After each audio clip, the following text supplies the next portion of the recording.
Hey everyone, I want to talk about something important today because it's time to get back to our roots around free expression on Facebook and Instagram. I started building social media to give people a voice. I gave a speech at Georgetown 5 years ago about the importance of protecting free expression, and I still believe this today. But a lot has happened over the last several years. There's been widespread debate about potential harms from online content. Governments and legacy media have pushed to censor more and more. A lot of this is clearly political, but there's also a lot of legitimately bad stuff out there. Drugs, terrorism, child exploitation. These are things that we take very seriously, and I want to make sure that we handle responsibly. So we built a lot of complex systems to moderate content. But the problem with complex systems is they make mistakes. Even if they accidentally censor just 1% of posts, that's millions of people. And we've reached a point where it's just too many mistakes and too much censorship. The recent elections also feel like a cultural tipping point towards once again prioritizing speech. So we're going to get back to our roots and focus on reducing mistakes, simplifying our policies, and restoring free expression on our platforms. More specifically, here's what we're going to do. First, we're going to get rid of fact checkers and replace them with community notes similar to X, starting in the US. After Trump first got elected in 2016, the legacy media wrote non-stop about how misinformation was a threat to democracy. We tried in good faith to address those concerns without becoming the arbiters of truth. But the fact-checkers have just been too politically biased and have destroyed more trust than they've created, especially in the US. So over the next couple of months, we're going to phase in a more comprehensive community notes system.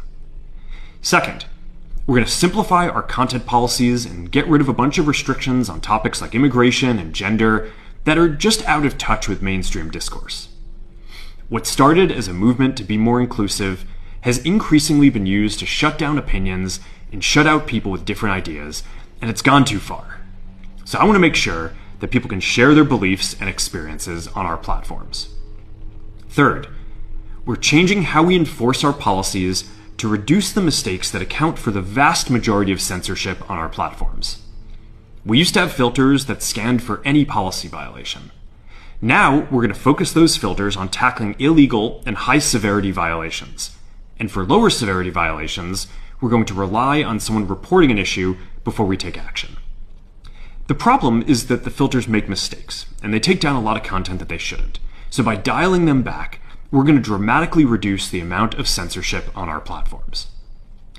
We're also going to tune our content filters to require much higher confidence before taking down content. The reality is that this is a trade-off. It means we're going to catch less bad stuff, but we'll also reduce the number of innocent people's posts and accounts that we accidentally take down. Fourth, we're bringing back civic content. For a while, the community asked to see less politics because it was making people stressed.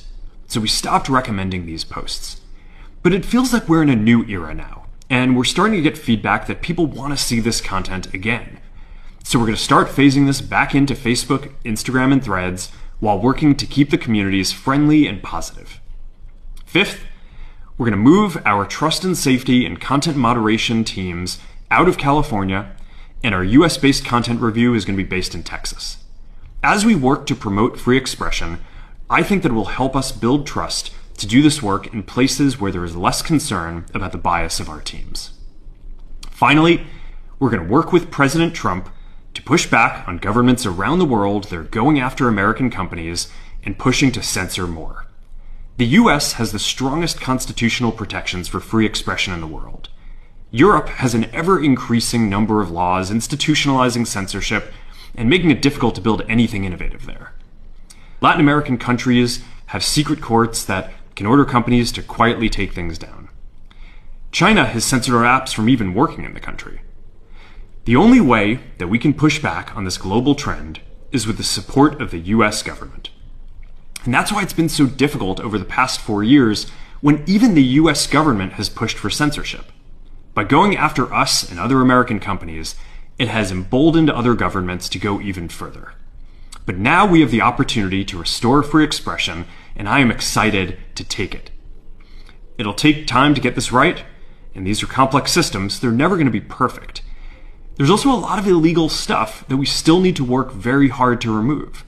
But the bottom line is that after years of having our content moderation work focus primarily on removing content, it is time to focus on reducing mistakes, simplifying our systems, and getting back to our roots about giving people voice. I'm looking forward to this next chapter. Stay good out there, and more to come soon.